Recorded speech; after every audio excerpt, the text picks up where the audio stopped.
ৰাইজ বাৰ বিয়াৰ পাছত প্ৰথমবাৰৰ বাবে আমি ভিন্দুহঁতৰ ঘৰলৈ যাবলৈ ওলাইছো। মই অকলে নাযাওঁ, মোৰ লগত মোৰ খুৰা ছোৱালীও যাব। আমি ওলাই ৰখি আছো কাৰণ বায়ে ফোন কৰি মাক ক'লে যে তাই কেঁচা কঁঠাল খাবলৈ মন গৈ আছে বোলে।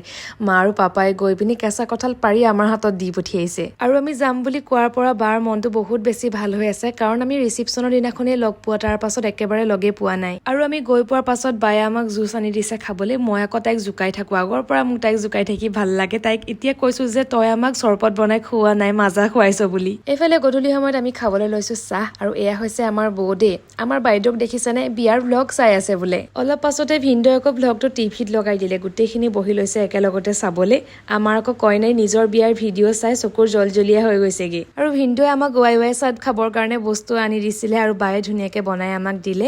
আৰু পোৱালীকেইটাই লাগি আছে যে এতিয়া সিহঁতৰ লগত বোলে আমি লুডু খেলিব লাগে। আৰু বহুত দিন হৈ গ'ল মই একেবাৰে লুডু খেলা নাই। চাওকচোন সিহঁতে গোটেইকেইটাই এবাৰ গৈ জখলাত উঠিও তল পালেহি, মই কিন্তু এবাৰো জখলাত বগাবলৈ নাপালো। আৰু এইফালে আমি লুডু খেলি থাকো মানে ভাত খাবৰে হ'ল। খানাটো পিছে বহুত বেছি টেষ্টি হৈছিলে খাবলৈ। আৰু আজিলৈ ইমানেই আছিলে, ভিডিঅ'টো শেষৰলৈকে চোৱাৰ বাবে থেংক ইউ।